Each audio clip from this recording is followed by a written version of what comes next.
Hola amigos, and welcome back to another episode of La Vida Verde podcast. I'm your host, Matthew Human, here at Finca Vida Verde on a gray day. And my guest today is Bjoern Lasse Herrmann. Bjoern is an entrepreneur. He is an innovator in AI, which is very exciting. I'm excited to talk to him about that. He's a collective trauma healing facilitator and just generally a disruptor for the greater good. He is a father. He's my neighbor in La Covia. We're going to have some interesting conversations, I think. So stick around. We hope you enjoy.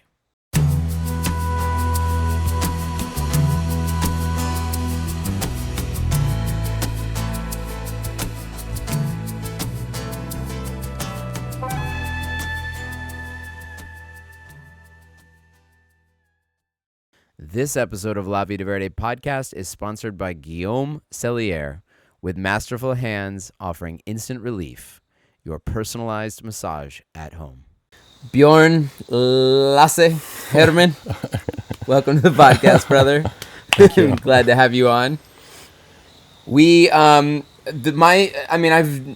I find you fascinating because I don't know much about you. You're quiet. You're very quiet, humble. And we were at a party a couple weeks ago, and maybe a month ago, and the question came up randomly: who here's been arrested? And of all the people there, you were the person I least expected to go, or who has spent night in jail. Bjoern raised his hand. So let's just start with that, Bjoern, because this is not your. You're not a violent criminal. You're not a weirdo. Why did you spend a night in jail? What was behind that? Yeah, I guess there were two instances. One in two instances. Wait a minute. One in the U.S. and one in Germany. Okay. And in Germany, I did get arrested because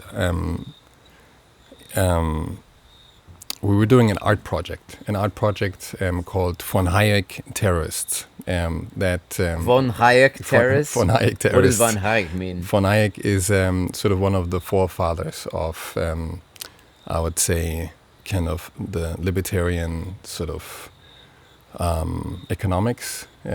So Reagan and Thatcher were sort of basing a lot of their economic policies on von Hayek. He was kind of like the counter person to Keynes, and this is economic. That's kind of the two, kind of two big, grandfathers in a way of economics. Okay.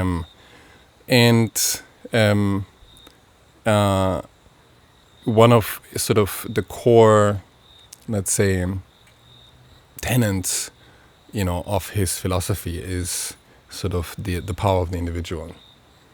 And so, this was a time when 9/11 happened, and there was like a lot like going on around kind of terrorists and the power of individuals sort of disrupting, the collective in some ways. And so we created an art project where we were kind of showing the individual consumer as a terrorist of society in the choices that you make as a consumer. And so we were, walking around kind of in day-to-day life with a ski mask on and scaring people basically. and but with a purpose. Scaring people with a purpose. And we took some photography of it, and at the same time, I also did spend some time in Bangladesh doing kind of a non-profit project there called Transparency for Development, where we worked with people on the ground and kind of helping them, develop economically. And I think those were kind of the two pieces that kind of set off people at my university. And so for about a year, unbeknownst to me, the administration at my university that I was at and the students started to kind of track me and collect information on me. And you were a known person. Okay. And so, I guess, I wasn't like very kind of integrated perhaps in the kind of university setting for the most part. And So I was kind of like this weird guy that people, projected all sorts of things on. Walking around with a terrorist mask on. and so they thought that I was a sleeper. I was a sleeper who was like sleeper agent for a terrorist cell. Exactly. Got it. And which no way they arrested you for terrorism. And so the kind of police officer that represented Germany at the Abu Ghraib processes was the one that brought me in. And spent I think about 5 hours kind of with him in interviews, and being interviewed as a possible terrorist. Yeah. Wow. And at the end of it, they realized, okay, maybe he's not a terrorist. He's just an artist. But it was amazing. I mean, they had so much information about me. It's like literally, I came in there and they had like all this like documentation papers about my life, where I was, what I was doing, everything. And wow. And for me, this was really, it was, in a way, it was kind of like fun, interesting experience in that it sort of gave me a deeper view into like society and just how scared, people are, and how, as people are scared, begin to kind of create these stories about other people. And yeah. Okay. So wow. What was the other time in the U.S.? The other time in the U.S. was in a strip club, and we got into a fight with a stripper. No. You put her under your arm, put her in a headlock, put a stripper in a headlock. What happened, Bjorn? Well, we were there and we were throwing some money on the on the stage, right. And at some point I looked at the dancers and I was like, I don't actually like this. Like, I don't like, why am I like throwing money on it? And so I kind of had this moment where I was like, no, actually, I don't want to throw money, and I took some of the money back. Oh, no. You're stealing money from the but it was your money, but they didn't know that. They just saw you taking money off the dance floor, basically. And so, oh, God. And so I was, so I walked to the bathroom, and then suddenly, like, 2 bouncers came from the back and, like, took me. And a friend of mine was just coming with like 2 like martini glasses, and he saw me being tackled, and so he ran screaming, and another bouncer came and tackled him, and the glasses flew into the air and hit one of the bouncers into the face, and so he started bleeding all over, and then it's just sort of hell broke loose, and it turned into a brawl. A brawl. Started a brawl in a strip club. I love it. And, wow, bro. This is fascinating, Bjorn. Okay. Well, it was you arrested once for terrorism, and once for starting a brawl in a strip club, stealing from the strippers. Okay. Proud to know you, Bjorn. We have so little time to talk about so much because there's so much fascinating about your stories. One thing I want to I want to get to AI, but I think maybe we'll try and first more pertinent to our community, because you see yourself you described yourself as a disruptor, or I described you as a disruptor, really, but I think that's apropos for the way your life has been, because you have really tried to push boundaries on all of the things that society not everything, but especially with community and relationships, you are pushing to try new things, right? Was that accurate? Like, what? I guess I don't know. I'm not trying to lead you into something, but you have alternative views on community. For instance, you lived with Oren and Nama, and you met Sasha, I know, in high school, right? In high school, yeah. My wife, yeah. Yeah. We met in high school, and we've been together ever since, growing up together. And so she's been kind of your cohort through this whole thing. Yes. Like what would you call it? Your accomplice. Yeah, partner in life, really. Yeah. I mean, obviously lovers, but also like just going through a lot of ups and downs together, and growing up together. Mm-hmm. Yeah. You were young. You were in high school. 17, yeah. Yeah, 17. And you're in your 30s now, right? 40s. I'm almost 40, yeah. Almost 40. Yeah. When's your birthday? 5th of February. Okay, we got a little bit more. Yeah. Pisces? No. No. Aquarius. Aquarius. Yeah. Yeah. Of course. Of course. Okay, so yeah, but and you guys lived in community, like in non-traditional community settings, right? That's what I mean. It's like yeah. I mean, we ever pretty much since we came to the US, we've been living in community settings, and built a really large community in Silicon Valley when we were there. Like we created a sort of a house called Black Box Mansion, where I think at a point we were like 24 people living in one house. Cool. With my dad in a tent outside. Your dad lived in a tent outside? Yeah. And your dad's classic. He's still like kind of in your sphere. He's still kind of living in a tent outside. Yeah, he's really, been a big part of my, especially adult life. Not so much of my, I would say, younger, kind of earlier life, but yeah. Okay. Yeah, and then I think what's really been calling me is like what feels true, what feels authentic, and I've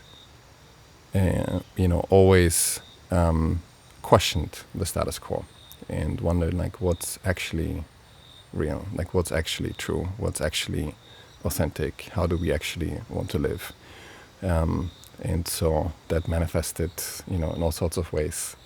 Yeah, so I guess I can relate to that because I've also feel like that. And it's funny, I parallelly lived in a similar situation for a while called the Dream Lodge in Mount Shasta. It was just kind of this place where a lot of people just crashed and lived. Is it something kind of like that dream? What was it? Black Box Mansion? Black Box Mansion, yeah. Yeah, was it like kind of like a chaotic like art experiment, or like what? How would you describe that? I think it was kind of like a vortex that somehow it just like brought so many people together. We had 20-something people living together, and we had a broader community of about 1,000 people that came regularly to like our events. We had the European Parliament come and visit us. We had investors, big entrepreneurs, etc., come and give talks, and so it was really, I would say, a lot of like just entrepreneurs from all over the world, kind of going through, You guys were like the hippies of Silicon Valley, huh? Kind of.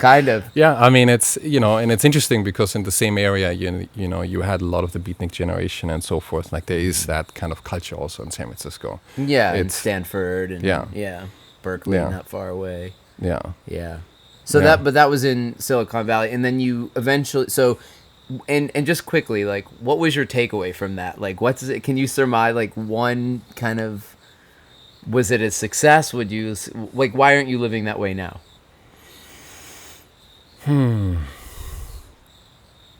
Why am I not living there anymore? I think that we just go through, like, certain cycles in life. And, the moment that I decided to go to San Francisco, it was just like, I didn't know why, really. It was just like one evening, and I suddenly thought, okay, this is where I need to go.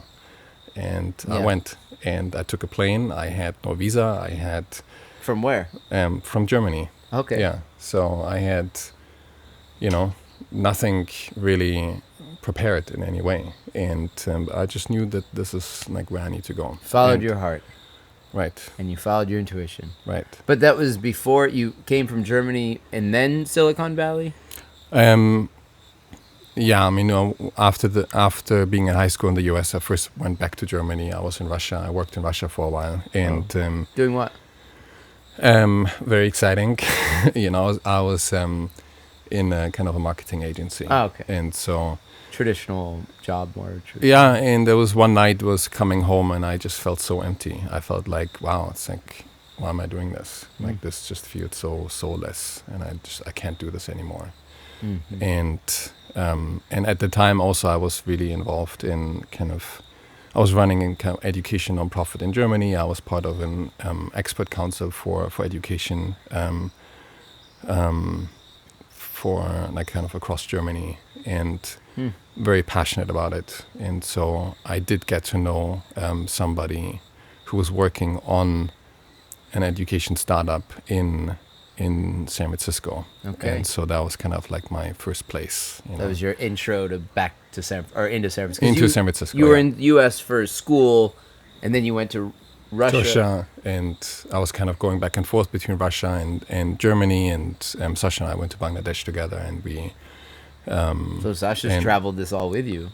A lot of it, yeah. Yeah. Yeah. Cool. So, and then it was just a gut decision, and the same coming here, really. You know, it was just a moment where I felt like it's time. Yeah, and you lived with Oren and Nama in San Francisco in like a group house for a while there too. Yeah. So this is after Black Mansion. You're in San Francisco. Yeah. You guys had kids Together, yeah. I mean, we grew. Well, hold on. There's more to this story than I want to know. At the same time, or a similar time, and we brought them up together. Yeah, it wasn't some like ritual. You're in the same room having kids together.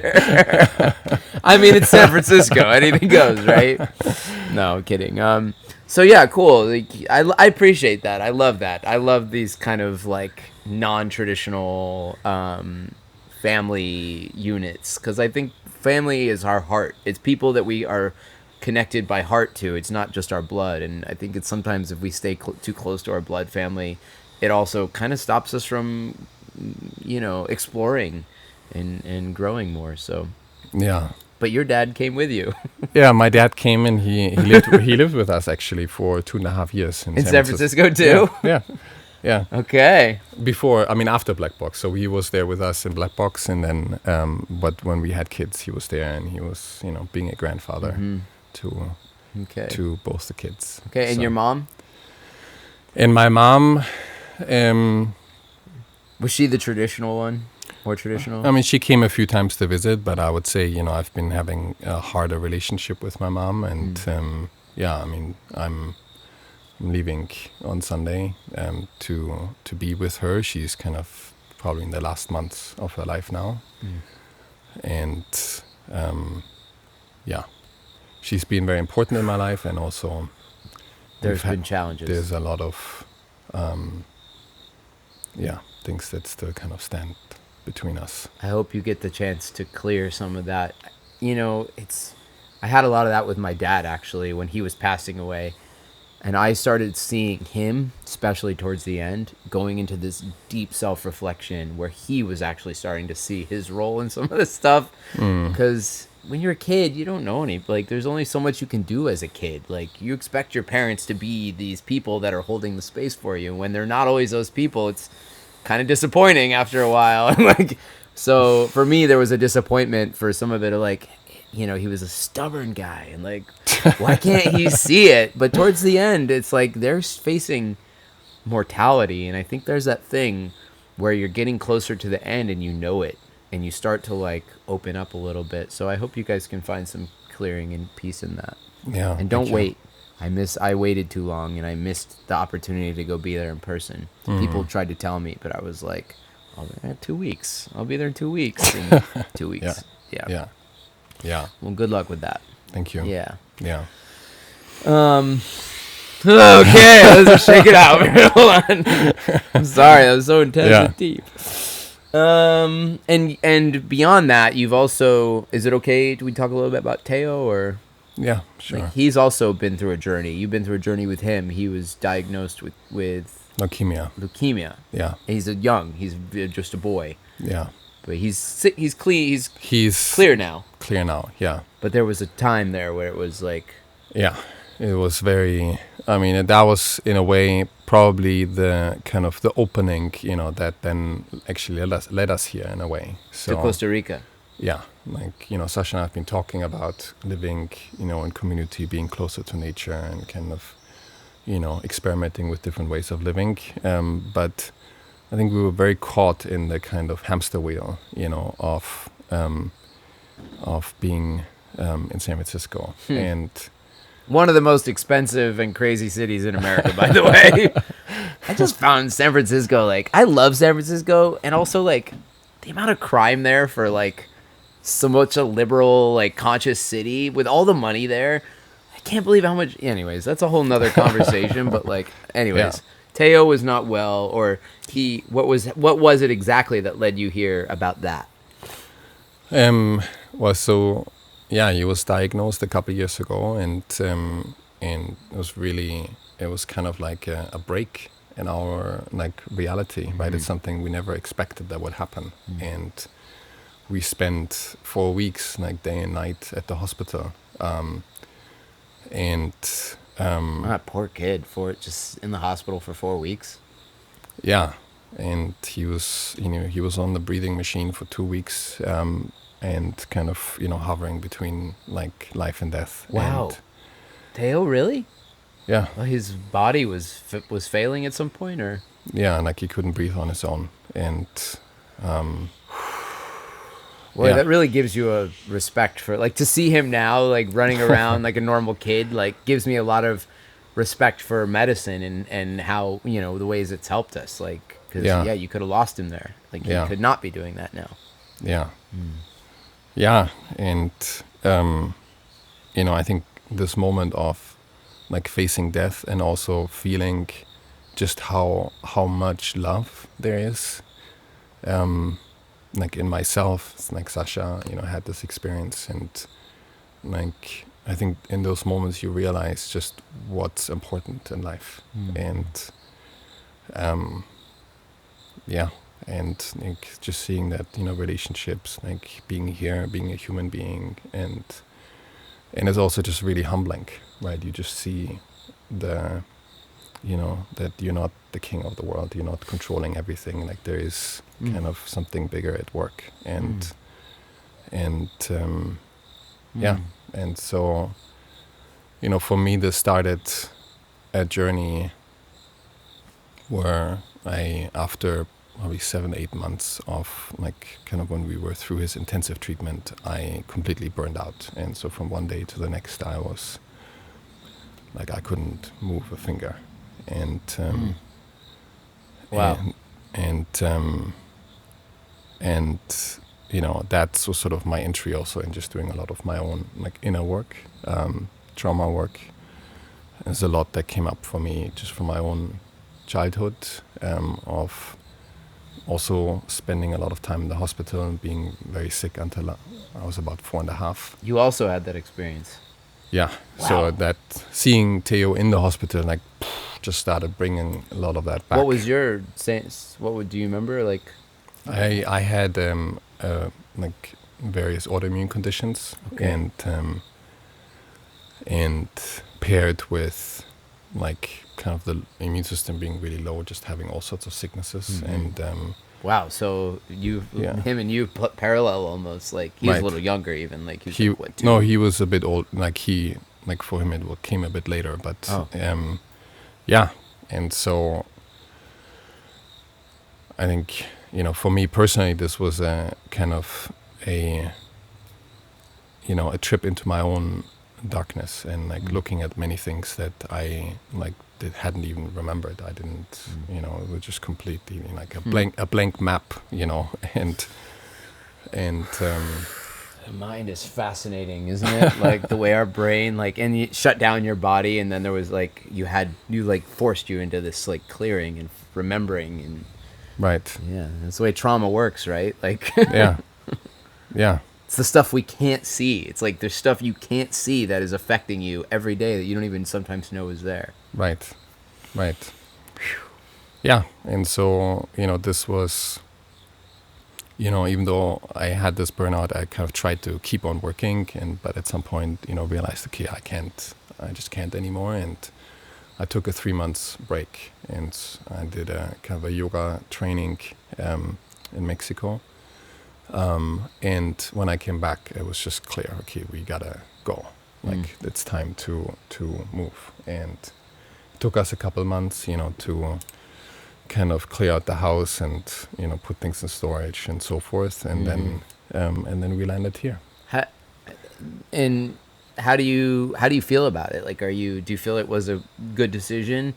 Are you happy, like, in Equivir? Are you happy in the house? Like, because I actually walked Sasha around the house, I remember, and I was like, you guys should buy this house. Like, she had all these, I don't know about that. So, I mean, I also take some responsibility if you're not happy there. But I love you guys in that home. I feel like but I don't know, what's your, I know there was a lot of renovations that needed to happen. And yeah.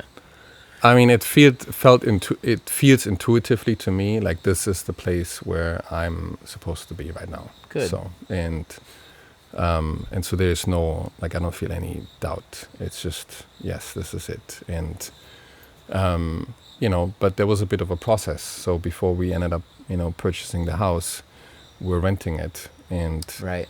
and we were sort of like in this, like, I think both Sasha and I were still, I would say pretty overwhelmed with life. And so buying the house also was a decision of saying, okay, we're going to like settle down, we're going to rest, like we're actually going to allow us to take a breath.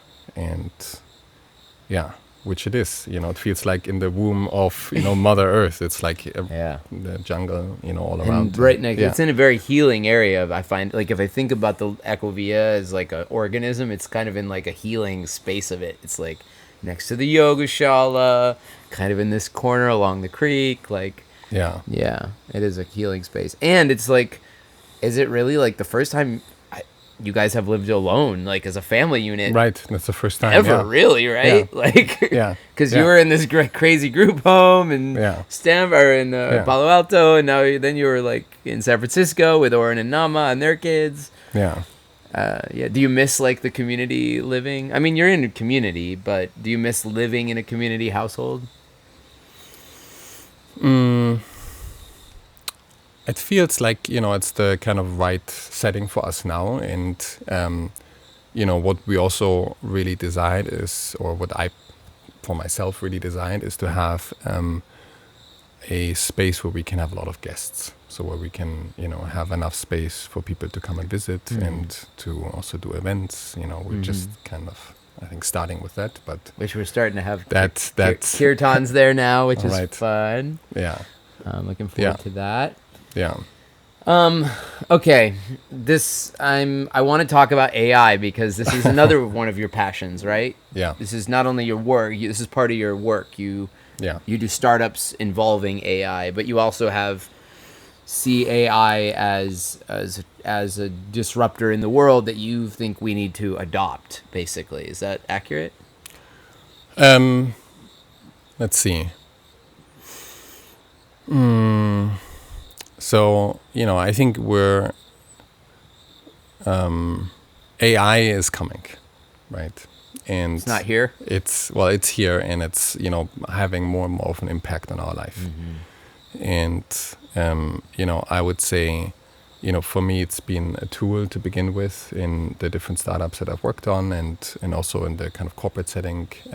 I worked at the larger corporate, kind of driving the AI transformation of the business. And really what I saw there is that AI kind of creates a little opening. It creates a little opening for us. There's an opportunity to do things differently. And so that's something that I feel really like excited about. And so maybe I can talk about that, and also like what kind of this current generation of AI, I think, let's do that. Opens up. Okay. So maybe I start with the technical part. So, we're really at an inflection point, right? And part of it is, what we're all familiar with, the kind of LLMs, ChatGPT, everybody has probably seen that. That really, what it brings is that it offers a new interface, an interface, where I don't need to like put a sort of a specific code word in and I get something out, but it's a very broad interface. Now, what does that mean? That means that the AI can take in a lot more and it can output a lot more, right? The way we can see that manifest, for example, is that, let's say, in the service industry, the service sector is where, most of kind of the GDP in the Western economy is kind of generated in the service sector. Okay. And until now, technology had an impact, but a limited impact in that, it can help, we digitized a bunch of things that were kind of on paper, and, there's more collaboration possible, and, there's some impact. But a lot of the work, the value generation that, like the service that people provide, for the most part, couldn't really be like automated, just because most of service has sort of high degrees of complexity and variability. And so, for example, let's say, I'm a tax advisor and I'm giving you tax advice. The amount of nuance that's important, in giving you the advice is so high that that kind of traditional, software systems, even though they may have had some AI in it, couldn't really like support that. Now that's different. Now we're coming into a place, where first of all the AI can begin to learn. So as I'm having a conversation with you and give you some advice, the AI, based on the particular context, can begin to learn. And so as it learns, it can then start to feed that learning back into conversations that we have in the future, or maybe even sometimes, give you advice without having to talk to me. And so that's a huge shift, because it means that, that let's say 70% of, our value generation, happens within the service sector. Now that same value can be generated, perhaps by, let's say, a third of the people, maybe 20% of the people. But those people lose their jobs. And so that means that some people, will be able to, sort of get superpowers with AI, as in like this, it's really like it's an augmentation, right? It's an augmentation of somebody providing a service. And it also means that a lot of people are going to lose their job and need to see, okay, what are we going to do next? And so there are a lot of ethical implications of that. And hence, I believe that it really matters from which place are we building those companies, right? Are we building them from a place of accumulating power? Are we building them from a place of, accumulating profits and money? Or are we building them from a different vantage point? And so that is where I see, that, let's see how to put this. If a company is structured in a way where it's all about, power, then whatever the company produces in a way is a reflection of that, right? And so something that I've personally felt called to is to look at, okay, how do we create organizations that are a bit more conscious, and where we understand the impact that we generate, and we can begin to innovate in a way that can help us move through this time without everything crashing and burning, right? Because that's really, I think the risk is that, there's a huge conflict potential that's already here, and that will sort of be accelerated, through the transition to AI. And, we have this kind of poly crisis that's happening, globally, like, geopolitically, like there's so many things that are happening. It's like a poly crisis. Everyone's becoming poly. I know, it's really fucking annoying, man. Yeah. So anyway, so there's a huge, we're going through a massive transformation, as humanity. Yeah. And so navigating, this transformation in a way that is human first, is something that, I feel is really important. And, hence... Is there people who disagree with that? Huh? There's people who disagree with that, like, nah, screw humans. Let the machines do their thing. I mean... Well, I think that I wouldn't necessarily say people disagree with it, but there's certainly, an ignorance. They're not focused on it. You need to make different decisions. It's like global warming, right? It's like everybody says, okay, like not everybody, but, there's it's like, there are people, people will say, yeah, sure, of course, we should, behave in a different way. But then how does it actually translate, right? We still, do all the things that we used to do, right? And so there's a difference in kind of starting to embodying, that change than just talking about it, right? And in order to be able to embody a change, I believe we need different organizations. We need organizations that allow us to actually be ourselves, to show up in an embodied way at work. And we need, a support system, truly, right? It's like when we live here, you know, in Ecovia, and we have everybody, you know, does their own practice. I'm in Taquatal. And Taquatal, no, it's just in the Machuca Valley. In the Machuca Valley. So, and, you know, everybody does some kind of practice, and there's a degree of, you know, like awareness and consciousness, and that's present, right? It becomes like a field that holds everybody, right? So it's like a support field, an invisible support field in a way, right? And that's something that we also need in the way we work. Like we need this like at our workplace. And that, I believe, is going to change the way we innovate, the way we, you know, build companies, etc. So, and there's a lot of organizations now that, you know, are sort of facing, you know, AI as something that they need to adopt. Now, you know, traditional organizations are really sort of born out of a structure of fear, right? It's very siloed, it's very control oriented, it's very top down. You know, you have a lot of power hierarchies. And so, you know, over the last decades, we've kind of systematically outsourced innovation out of a corporate context, right? Because innovation requires some openness, some fluidity, some, you know, like, you know, cross-functional ways of working and so on. And that is something that now as AI is coming in, you know, organizations are like, okay, so we need some of that. And that truly is an opening to begin to work in a different way, right? To have, you know, I kind of speak about it in a way of, you know, it's about bringing a group of people, a collective, into a state of flow. Because when we come into the state of flow, this is when we can innovate. This is when like good stuff happens, right? Mm-hmm. And we don't just have the ideas, but we actually can make things happen. But to be in the flow state, you need to be calm, comfortable, centered. Right. Like creative, open mind. Like can't be stressing about this or that.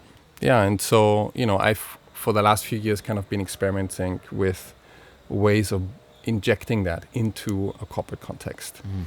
You know, with like coaching, like having somebody that, you know, works with people one-on-one, group coaching, you know, meditations, you know, just little things, but they... what about somebody that just comes around and massages everybody a little bit? Or that, I mean, you know, it's like... Chair, it's like, hey, whatever adjust it your is. posture. I mean, I think, you know... Have you taken a deep breath today? Like a little reminder. That's what I would do. Yeah. I mean, it's, you know, like most people are stressed out at work. And so when you're in a stressed out place, that's where you, like, operate from, right? Mm-hmm. Like, you operate from a place of stress, of fear, and... This is, you know, it's kind of like, you know, when you make a dinner for somebody that, you know, is dear to you, right? When you make a dinner from the place of, I'm scared to lose them, and so I need to make this dinner for them.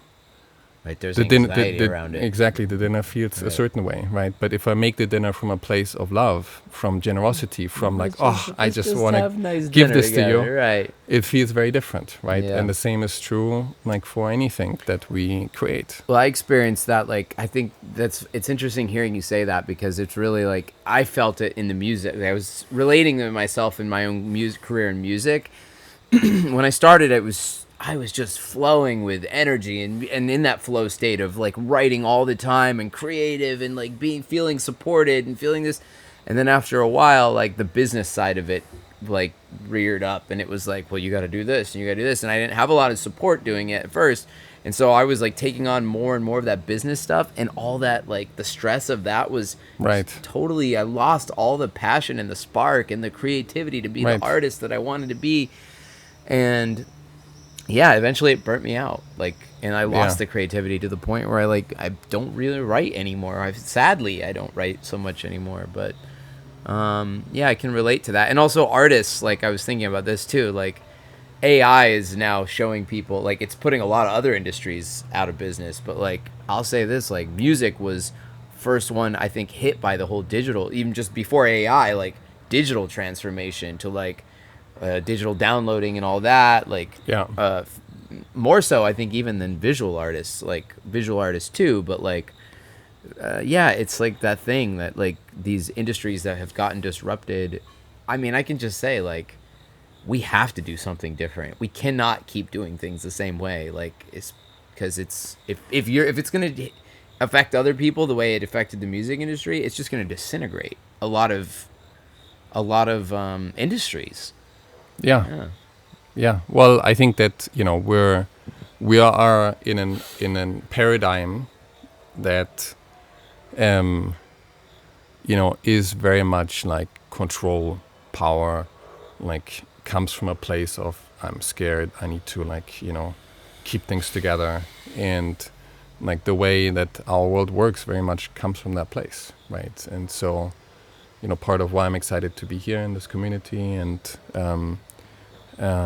is that we get to like experiment with trying it in a different way, right? Seeing maybe life doesn't have to be this way, maybe we don't need to be constantly stressed out and get drunk and just to cope every day, and maybe there is a way to actually enjoy life and to see the beauty in it. And I hope that everyone's finding that here.